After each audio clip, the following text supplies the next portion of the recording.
नमस्कार दोस्तों, स्वागत है आपका केटी वॉइस स्टोरीज चैनल में। हमारी आज की कहानी है पश्चाताप। जगदीश बाबू घर के दरवाजे के बाहर डंडे का सहारा लिए जमीन पर बैठे थे और बार बार उम्मीद भरी नजरों से अंदर की तरफ झांक रहे थे। जो भी मेहमान घर के अंदर आता, जगदीश बाबू उसके चप्पल जूते को अपने गमछे से साफ करके एक तरफ रख देते। आज बहू ने घर में पार्टी रखी थी और प्रियंका ने सुबह से ही जगदीश बाबू को इन सब कामों के लिए सौंप दिया था। पार्टी चलते चलते करीब 3 घंटे बीत चुके थे और धूप में बैठे जगदीश बाबू की हालत खराब होती जा रही थी। बहू ने कहा था कि मैं अपने सारे काम अगर पूरी जिम्मेदारी के साथ करूंगा तो आज मुझे खाने में मटर पनीर, रसगुल्ला, पूरियां, ना जाने क्या क्या मिलेगा। यह सब सोच सोच कर ही जगदीश बाबू की आंखों की चमक बढ़ती जा रही थी। आज उन्हें भूख की तड़प के आगे कुछ दिखाई नहीं दे रहा था। धीरे धीरे अंधेरा छाने लगा और सभी मेहमान अपने अपने घर जा चुके थे। जगदीश बाबू को खाने का इंतजार करते करते अब करीब आधा घंटा बीत चुका था। जब काफी देर हो गई तो जगदीश बाबू हिम्मत करके अंदर गए। सामने खाने को देखते ही उनके मुंह में पानी आ गया। उन्होंने जल्दी से एक प्लेट में खाना लगाया और पास पड़ी कुर्सी पर ही बैठकर खाने लगे थे कि तभी उनकी बहू ने आकर उनका हाथ पकड़ लिया। यह क्या कर रहे हैं बाबूजी? आपसे कहा था ना कि मैं आपको टाइम पर खाना दिलवा दूंगी। फिर आप बिना पूछे अंदर कैसे आ गए? जगदीश बाबू बोले, बहू, बहुत भूख लगी थी तो बस खाना लेने आ गया। प्रियंका बोली, यह खाना मेरे मायके जाएगा। अभी वही के लिए पैक करने जा रही हूँ। चलिए छोड़िए यह थाली, वरना वहां कम पड़ गया तो मुश्किल हो जाएगी। आपको वैसे भी यह तला भुना खाना हजम नहीं होगा। आपके बेटे भी यहाँ नहीं हैं। अगर बीच में आपकी तबीयत खराब हो गई तो मैं अकेले कैसे संभालूंगी? वह भी पता नहीं कब तक लौटेंगे। इतना कहकर जगदीश बाबू के सामने से प्रियंका खाने की प्लेट लेकर चली गई। जगदीश बाबू बस एक टक बहू को जाते हुए देखते रहे। आज उनकी आंखें झरने की तरह बहे जा रही थी। उन्होंने अपनी छड़ी उठाई और गैराज में जाकर एक टूटी फूटी सी चारपाई पर लेट गए और बस भगवान से हाथ जोड़कर यही प्रार्थना कर रहे थे कि उनका बेटा जल्द से जल्द उनके पास लौट आए। अब और बर्दाश्त नहीं होता। जो कि कंपनी की तरफ से 1 महीने के टूर पर गया था। बेटा जाना तो नहीं चाहता था, पर जगदीश बाबू ने ही उनको जबरदस्ती अपनी कसम देकर भेजा था, क्योंकि उनका बस एक ही सपना था कि वह अपने बेटे का नाम आसमान में चमकते सितारों के साथ लिखा हुआ देखना चाहते थे। जगदीश बाबू यह सोचकर भी बेटे को फोन नहीं करते कि उसको अगर अपने बाबूजी की हालत का जरा भी अंदाजा हुआ तो सब कुछ छोड़कर तुरंत दौड़ा चला आएगा। जगदीश बाबू की सोचते सोचते आंखें लग गई। सुबह उठे तो पूजा नौकरानी उनके सामने एक छोटे से टिफिन में खाना लिए खड़ी थी। पूजा का यह रोज का था। जब भी सुबह काम पर आती, जगदीश बाबू के लिए अपने घर से खाना लेकर आती थी और प्रियंका से छुपाते छुपाते उन्हें टिफिन पकड़ाकर चली जाती।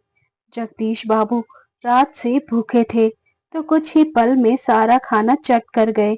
यह देखकर पूजा की भी आंखें भर आई। जगदीश बाबू गैराज की सफाई कर रहे थे कि उनकी नजर अपनी पत्नी की तस्वीर पर पड़ी, जो कि एक डस्टबिन में पड़ी थी। जगदीश बाबू ने तस्वीर को अपने गमछे से साफ किया और घर ले जाकर अपने और अपनी पत्नी के कमरे में लगा दी। प्रियंका की नजर जैसे ही उस तस्वीर पर पड़ी, वह जगदीश बाबू पर भड़क उठी। आपकी हिम्मत कैसे हुई इस पुराने कबाड़ को घर में दोबारा लाने की? उतारिए इसे दीवार से और जहां पड़ी थी वहीं फेंक दीजिए। मुझे अपने घर में कोई भी कूड़ा कचरा नहीं चाहिए। जगदीश बाबू बोले, बहू कुछ तो शर्म करो। लोग अपने बुजुर्गों की तस्वीर की पूजा पाठ करते हैं और तुम? बाबूजी, फालतू की बकवास मत कीजिए और जाइए। अब इसको वही कबाड़े में फेंक दीजिए और आइंदा बिना पूछे घर में कदम मत रखना। इतनी भी अक्ल नहीं है कि बहू घर में अकेली है तो ना आया करे। इतना कहकर उसने जगदीश बाबू का हाथ पकड़कर धकेलते हुए घर से निकाल दिया और अंदर से दरवाजा बंद कर लिया। यह देखकर पूजा की भी आंखें भर आई, पर एक नौकरानी होकर वह कर भी क्या सकती थी, इसलिए चुपचाप अपने काम पर लग गई। अब तो प्रियंका ने जगदीश बाबू को खाने के लिए भी पूछना बंद कर दिया था, तो जगदीश बाबू ने अपने दूसरे मोहल्ले में साफ सफाई का काम ले लिया। वहीं से कोई ना कोई तो उनको खाने को दे ही देता था और सुबह को पूजा जो दे जाती थी उसी से अपना पेट भर लेते थे। जगदीश बाबू को ऐसे सड़कों पर सफाई करते हुए देखकर वह भी मजबूर थी। बिना पति के अपने बच्चों को पालना कितना मुश्किल होता है, यह दर्द वही जान सकती है जिसने इस दर्द को झेला होगा। एक दिन जगदीश बाबू पूरी सड़क की सफाई कर रहे थे क्योंकि पड़ोस की बेटी की शादी थी और उन्होंने पूरी सड़क को साफ करने का जिम्मा जगदीश बाबू को सौंपा था कि तभी जगदीश बाबू बिना ऊपर देखे ही बोले, बेटा एक तरफ हट जाओ वरना तुम्हारे कपड़ों पर धूल जम जाएगी। बाबूजी, बरसों चढ़ी हुई धूल तो आज उतरी है। वह आवाज सुनते ही जगदीश बाबू ने ऊपर नजरें करके देखा तो वह बेटे प्रमोद को देखकर फूट फूट कर रोने लगे। प्रमोद की आंखें तो पहले से ही आंसुओं से भरी हुई थी। जगदीश बाबू को गले से लगा लिया। आज के वक्त में बाप बेटे को वैसा मिलन देखकर आस पड़ोस के सभी लोगों की आंखें नम हो गई थी। बेटे के गले लगाकर जगदीश बाबू अपना सारा अपमान दुख सब भूल गए थे। बेटे के पास होने से उन्हें ऐसा महसूस हो रहा था जैसे दुनिया की सारी खुशियां उनके कदमों में आ गई हैं। प्रमोद ने अपनी जेब से एक रुमाल निकाला और बाबूजी का चेहरा साफ करते हुए बोला, बाबूजी, और कितना दर्द आप अपने सीने में दबाए बैठे हैं। आखिर कब तक आप मेरे लिए सब कुछ सहते रहेंगे? बताया क्यों नहीं? अगर पूजा ने मुझे आज फोन नहीं किया होता तो मुझे तो पता ही नहीं चलता कि मेरे बाबूजी इतनी तकलीफ में हैं। क्यों बाबूजी, क्या आपको अपने बेटे पर भरोसा नहीं है? पर जगदीश बाबू बेटे से कुछ नहीं बोले और लड़खड़ाते हुए कदमों से वहीं जमीन पर बैठ गए। उनके आंसुओं की आज अविरल धारा रुक ही नहीं रही थी। हमेशा सम्मान और इज्जत की जिंदगी जीने वाले इंसान की इज्जत तार तार हो चुकी थी। बड़े शौक और जश्न से प्रियंका को अपने घर की बहू बनाकर लाए, यह सोचकर कि उनकी पत्नी के जाने के बाद वह इस घर को अपने प्यार और संस्कारों से स्वर्ग बनाए रखेगी। लेकिन बहू ने तो सोचते सोचते वह अपने ख्यालों की तरफ खोते चले गए। पापा जी, ओ पापा जी, कहाँ मर गए? पहले से ही दिमाग खराब है। इस बुढ़े की वजह से चिल्ला चिल्ला कर गला सूखता जा रहा है। और देखो, इनका तो कोई अत्ता पता ही नहीं है। कल ही बोली थी कि गैराज में झाड़ू लगाकर अच्छे से साफ सफाई कर दो। चारों तरफ धूल ही धूल है। और यह देखो, गाड़ी भी न जाने कैसे साफ की है कि पूरी गाड़ी पर स्क्रैच लग गया है। इससे अच्छा तो यह गांव में ही रहते, वही ठीक था। किसी काम के नहीं है। पर यह बात मेरे पति को कौन समझाएगा? उनके लिए तो बाप ना हुआ कि भगवान हो गया। अरे पापा जी, कहाँ चले गए? कब से चिल्ला रही हूँ। प्रियंका अपने ससुर जगदीश बाबू को आवाज लगाती है। तभी जगदीश बाबू घर के अंदर से भागते भागते आए और बोले, क्या हुआ बहू, तुम मुझे आवाज लगा रही थी? मैं जरा बाथरूम गया था, तब से चिल्ला रही हूँ और पूछ रहे हैं कि आवाज लगा रही हो। अरे इतना खाते ही क्यों हैं कि बार बार बाथरूम जाना पड़ता है। मानती हूँ अनाज आपके बेटे का है, पर पेट तो आपका है, थोड़ा कम खाया करो। और यह देखो, आपसे कल ही बोली थी कि गैराज को अच्छे से साफ कर देना, आपने अभी तक नहीं किया। पता है ना आपको, 2 दिन बाद यह लौट कर आने वाले हैं। क्या कहेंगे कि मेरे पीछे से इतना भी काम नहीं हो पाता है। जगदीश बाबू बोले, बहू तुम तो जानती हो मुझे अस्थमा की प्रॉब्लम है। अगर मैं यहाँ की साफ सफाई करूंगा तो मेरी तबीयत बिगड़ जाएगी, और कहीं बीमार पड़ गया तो बेकार में दवाई के खर्च और मेरी सेवा करनी पड़ जाएगी। मैं नहीं चाहता तुम्हें दिक्कत हो, इसलिए मैंने अभी तक साफ सफाई नहीं की है। बहू, अगल बगल वालों को देखता हूँ गाड़ी साफ करने के लिए किसी लड़के को रखा है। तुम भी उसे 150 रुपए देकर साफ सफाई क्यों नहीं करवा लेती हो। प्रियंका बोली, अरे वाह, आप तो बहुत अच्छा सुझाव देते हैं। पैसे तो जैसे पेड़ पर फलते हैं। शर्म नहीं आती, घर में बैठकर रोटियां तोड़ते हैं, थोड़ी सी साफ सफाई भी आपसे नहीं हो पाती। साफ सफाई करने से आपका अस्थमा इतना नहीं बढ़ जाएगा कि आप मर जाएंगे। मैं थोड़ी शॉपिंग करके आ रही हूँ, तब तक गैराज पूरा साफ हो जाना चाहिए। काम के न काज के, दुश्मन अनाज के। बेटा, मेरे लिए सर दर्द ही छोड़ गया है।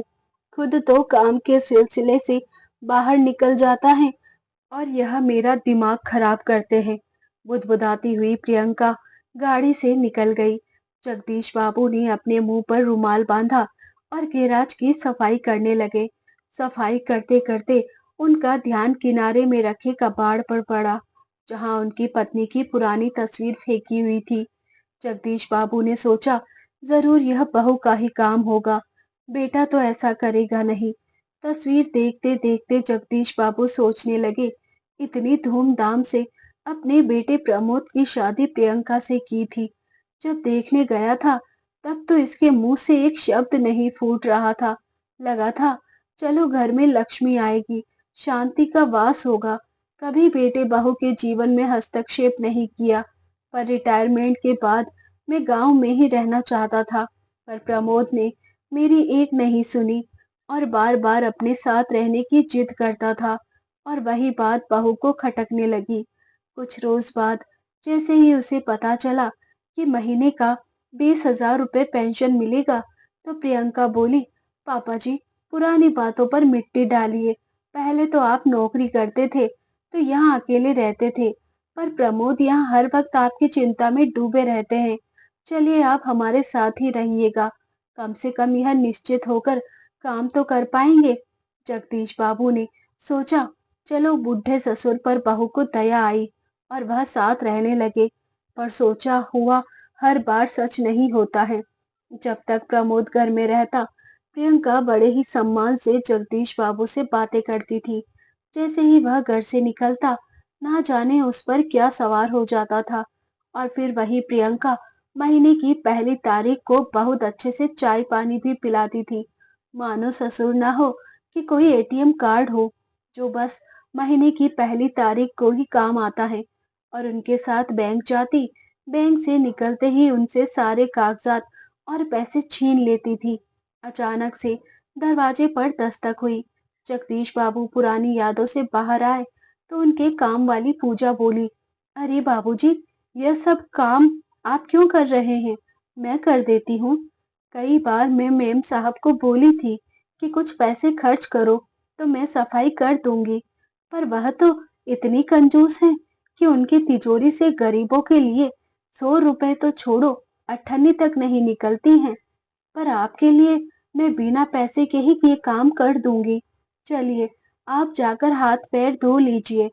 पूजा की बात सुनकर जगदीश बाबू की आंखें भर आई कि किसी बुढ़े के लिए गरीब की आंख में स्नेह है, पर अपनी बहू की आंखों में तनिक भी इज्जत नहीं। जबकि जगदीश बाबू प्रियंका के पिता तुल्य थे, फिर भी वह कभी उनसे ढंग से बात नहीं करती थी। 2 दिन बाद प्रमोद लौटा। बेटे को देखते ही जगदीश बाबू की आंखों में चमक आ गई, मानो खोया हुआ हीरा मिल गया हो। बेटा, तू आ गया, बड़े दिन लगा दिए। प्रमोद हंसकर बोला, कहाँ पापा, 2-3 दिन ही तो रहा, और क्या बात है, आपका चेहरा मुरझाया हुआ क्यों लग रहा है? लगता है बहुत थक गए हैं। पर यहाँ तो कोई काम नहीं, बस आपको आराम करने के लिए लाया हूँ। फिर आपका चेहरा थका-थका सा क्यों लग रहा है? चलिए कोई बात नहीं, मैं फ्रेश होकर आता हूँ और फिर एक साथ खाना खाएंगे। इतना कहकर प्रमोद कमरे में चला गया। आधे घंटे बाद प्रमोद फ्रेश होकर और सभी मेल का जवाब देकर टेबल पर आया। टेबल पर पिता को न पाकर प्रमोद उनके कमरे की तरफ गया और बोला, पापा, आप कमरे में क्या कर रहे हैं? आपने खाना खा लिया क्या? तभी प्रियंका टेबल पर खाना रखते हुए बोली, आप भी ये कैसी बातें करते हैं? क्या इतनी रात तक पापा जी को भूखा रखूंगी? यह तो कब का खा लिए हैं। प्रमोद हैरानी से बोला, अरे, मैंने तो कहा था कि हम साथ में मिलकर खाएंगे और इतनी जल्दी इन्होंने खाना भी खा लिया। चलो, कोई बात नहीं पापा, आप आराम कीजिए, मैं खाना खाकर आता हूँ, फिर आपसे बात करूंगा। प्रियंका जगदीश बाबू को आंखें दिखाते हुए पति के साथ खाना खाने के लिए चली गई। बेचारे जगदीश बाबूजी ये सब सुनकर दिल ही दिल में रो रहे थे और चाहकर भी बेटे से कुछ नहीं कह पाते थे। उसकी अनुपस्थिति में क्या कुछ नहीं झेलना पड़ता था। बहू का ऐसा कड़वा स्वभाव, जब देखो तब उनके साथ जुबान लड़ाती और कड़वा ही बोलती थी, मानो उसकी आत्माएं किसी स्त्री की नहीं बल्कि किसी राक्षसनी की हो। खाना खाने के बाद प्रमोद पिता के साथ बैठकर बातें कर रहा था। तभी प्रियंका 2 कप चाय बनाकर लाई। प्रमोद को इलायची वाली चाय दी और वहीं अपने ससुर को फीकी बर्तन धुली हुई चाय पकड़ा दी। अब जगदीश बाबू कुछ कहते भी तो कैसे? सामने प्रियंका जो बैठी थी, प्रमोद बोला, पापा, आपको यहाँ कोई दिक्कत तो नहीं? जगदीश बाबू ने बहू की तरफ देखा तो प्रियंका बोली, हाँ हाँ पापा जी, अगर कोई दिक्कत है तो अभी कह दीजिए। वैसे आपकी सेवा में कोई कमी तो नहीं रखती हूँ ना मैं? अरे हाँ पापा जी, याद आया, कल 1 तारीख है। आपको पेंशन के लिए भी तो जाना है ना? मैं रिक्शा वाले को बोल दूंगी, वह घर से आपको ले जाएंगे। बेकार में बस स्टैंड तक मत जाइएगा। प्रमोद पत्नी की बात सुनकर बहुत खुश हुआ और उठकर सोने चला गया और जगदीश बाबू ने वह चाय चुपचाप किचन में जाकर फेंक दी, क्योंकि उसे पीना और जहर को पीना एक ही बराबर था। सुबह प्रमोद 1 महीने के लिए बाबूजी से विदा लेकर चला गया था और जगदीश बाबू बैंक चले गए। जैसे ही बैंक से घर लौट कर आए, प्रियंका ने उनके आगे हाथ फैला दिया, क्योंकि राशन पानी के बहाने वह पूरा पेंशन उनसे ले लेती थी। जगदीश बाबू आखिर करते भी क्या? वह भी तो बेटे के घर पर पड़े थे। एक विदूर का जीवन वैसे भी जल बिन मछली जैसा होता है। किसे बतियाते और बोलते या अपना अकेलापन किसे साझा करते, लेकिन अब और नहीं बर्दाश्त हो रहा था। बहू उन्हें इतना तंग करती थी। समय बीता पर जगदीश बाबू की स्थिति में कोई सुधार नहीं आया।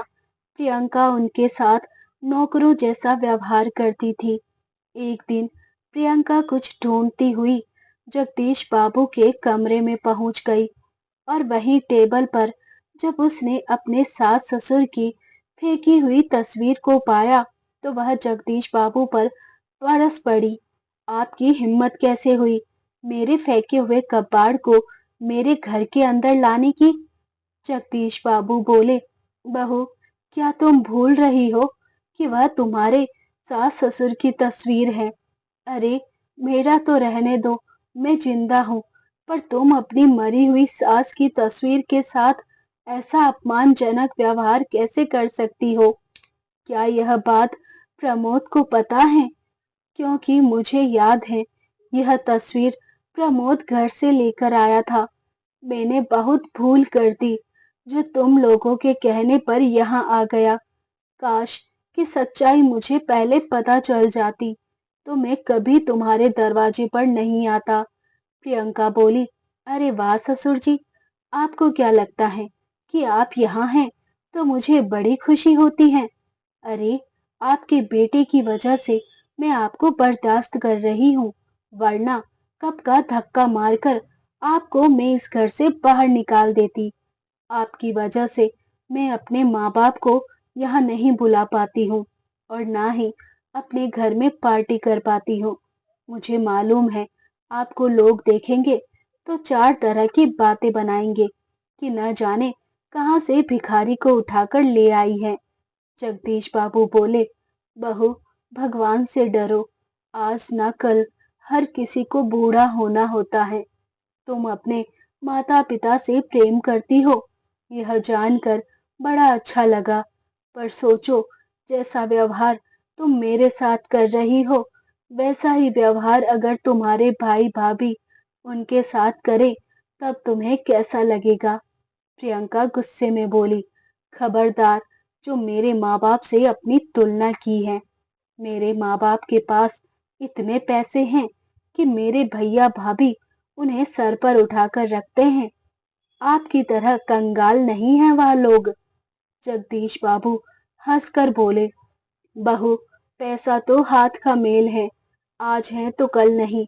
एक वक्त था जब मैं भी कमाता था, सब कुछ करता था, पर उम्र के साथ पैसा भी घटता है, बढ़ता नहीं है। याद रखना इस बात को कि तुम्हें भी आगे चलकर इसी गली से गुजरना है। प्रियंका बोली, बस बस, ज्यादा भाषण देने की जरूरत नहीं है। उनके आने का समय हो गया। चलिए, आपको खाना दे देती हूँ। जगदीश बाबू चुपचाप अपने कमरे के दरवाजे के बाहर एक तख्त लगाकर बैठ गए। खाने में पानी जैसी दाल, दो रोटी और सूखी सब्जी देकर उनका मन इतना दुखी हुआ कि वह सोचने लगे कि इससे तो अच्छा वह वृद्धाश्रम चले जाएं और शेष जीवन वहीं बिताए। वहां कम से कम अपने जैसे दो लोग तो मिलेंगे। हफ्ते 10 दिन तक जगदीश बाबू किसी से ज्यादा बात नहीं कर रहे थे और ना ही ठीक से खाना खा रहे थे। प्रियंका खुश थी कि चलो, नहीं खाते हैं तो कम से कम राशन ही बचता है। प्रमोद जब फोन पर पूछता तो प्रियंका बोलती, अरे, पूरे दिन वह कुछ ना कुछ खाते रहते हैं, तो शाम होने के बाद खाना नहीं चाहते हैं। और कोई बात नहीं है, आप जरूरत से ज्यादा ही चिंता करते हैं। क्या आप यह भूल जाते हैं कि घर में आपकी पत्नी भी है। अब औरत अगर इस तरह से बात करे तो पति भला क्या करे। प्रमोद जगदीश बाबू को लेकर घर आया, लेकिन जगदीश बाबू कुछ भी अपने मुंह से बोलने को तैयार नहीं थे। प्रमोद भी बाबूजी की खामोशी से बहुत परेशान था। शाम में बेटा आया, पिता का हाल चाल पूछकर अंदर गया। थोड़ी देर बाद जब फ्रेश होकर बाहर लौटा तो जगदीश बाबू अपने सामान के साथ उनके सामने आए और बोले, बेटा प्रमोद, तुम्हारे घर में मेरा वक्त पूरा हुआ।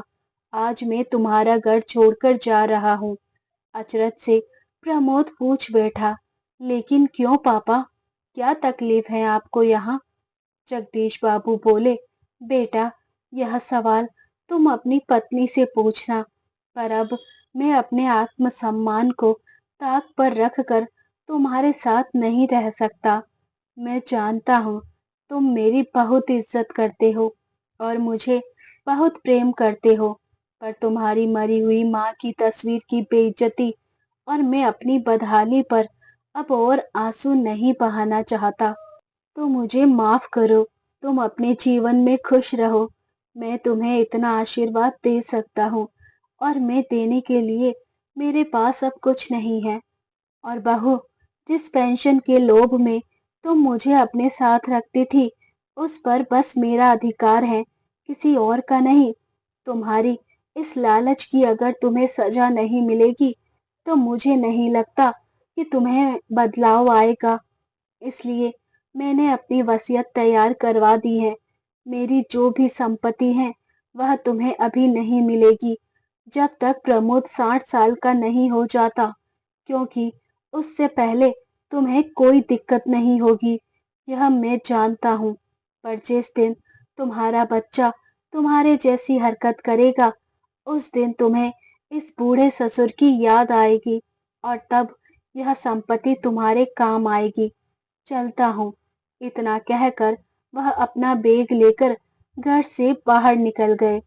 प्रमोद ने उन्हें मनाने की बहुत कोशिश की। पापा, पापा कहकर रोकता रहा, हाथ पैर जोड़े और पत्नी की तरफ से माफी मांगी। पर जगदीश बाबू ने तय कर लिया था और वह वृद्धाश्रम चले गए। प्रमोद सर पकड़कर बैठ गया। माँ को तो पहले ही खो चुका था, आज पिता का साथ भी छूट गया और यह सब प्रियंका की वजह से हुआ। प्रमोद गुस्से में प्रियंका की तरफ बढ़ा। उसका मन किया कि वह एक जोर का थप्पड़ प्रियंका को लगाए। फिर उसे अपने माँ बाप के दिए हुए संस्कार याद आए और वह बोला, मैं तुम्हें मारकर अपने पिता के संस्कारों को लज्जित नहीं करूंगा। पर याद रखो, तुम्हारे इस करने के लिए मैं तुम्हें कभी माफ नहीं करूंगा और अपने पिता की तरह बड़ा दिल भी नहीं करूंगा कि तुम्हें माफ कर दूं। तुम्हें इसकी सजा मिलेगी और इसकी सजा यही होगी कि अब तुम अपने माँ बाप से कोई रिश्ता नहीं रखोगी। प्रियंका रोने लगी। प्रमोद बोला, बस एक पल में ही आंसू निकल आए और तुमने मेरे बाप को जो खून के आंसू रुलाए, उसका क्या? खून के बदले खून और जुदाई के बदले जुदाई। तुम्हारी यही सजा होगी। जिस दिन तुम्हें एहसास हो जाएगा कि तुमने गलत किया है, उस दिन तुम्हारी सजा भी खत्म हो जाएगी। प्रियंका का माथा ही घूम गया कि यह तो पूरा पलड़ा ही उल्टा हो गया। एक तो 20,000 देने वाले एटीएम घर से जा चुके हैं और पति भी नाराज है। अब तो इन्हें जवाब देना भी मुश्किल है। साल बीत गए, परंतु जगदीश बाबू घर लौटकर नहीं आए। प्रमोद रोज दिन में एक बार पिता से मिलने जरूर जाता, परंतु जगदीश बाबू घर लौटकर नहीं आए। आखिरकार प्रमोद ने पिता पर ही छोड़ दिया। साल भर बाद प्रियंका ने खुशखबरी दी। जब उसके मायके से उसके माँ-बाप फोन करके उसे आने की दुहाई देते और प्रियंका जा नहीं पाती, तब उसे एहसास हुआ कि उसने एक पिता को पुत्र से अलग करके कितना बड़ा पाप किया है। प्रियंका को अपने किए पर पछतावा था। वह अपने बेटे को लेकर एक दिन वृद्धाश्रम गई और जगदीश बाबू की गोद में पोते को देकर अपने किए की माफी मांगने लगी। जगदीश बाबू बच्चे का मुंह देखकर मुस्कुराने लगे और बोले, बहू, मैं अपने पोते के लिए तुम्हें माफ करता हूँ, पर अब मैं उस घर में नहीं रह सकता, क्योंकि अब मुझे यही अपना घर लगने लगा है। मुझे तुमसे कोई शिकायत नहीं है। भले ही तुमने मुझे अपना पिता कभी नहीं माना, पर मैंने तुम्हें अपनी बेटी ही समझा था और तुम्हारा भविष्य मैंने सुरक्षित कर दिया है। तुम्हें कभी अपने बेटे बहू का दुर्व्यवहार नहीं झेलना पड़ेगा, पर बच्चों के मोह में खुद को कभी इतना कमजोर मत करना कि अपने दर्द को बयान कर ना कर सको। जाओ, तुम लोग खुश रहो। दुखी मन से प्रियंका लौट आई। प्रमोद ने भी अपना दिल बड़ा किया और प्रियंका को बच्चों के साथ उसके मायके ले गया। जब प्रियंका खुद भी मायके में बहुत कम जाती थी, अब त्योहार पर वह बेटे को लेकर वृद्धाश्रम जाती और जब तक जगदीश बाबू जीवित रहे, प्रियंका ने पश्चाताप किया। तो दोस्तों, ये थी हमारी आज की कहानी। उम्मीद करती हूँ पसंद आई होगी। ऐसी और कहानी के लिए बने रहिए हमारे साथ। मिलते हैं एक नई कहानी के साथ। धन्यवाद।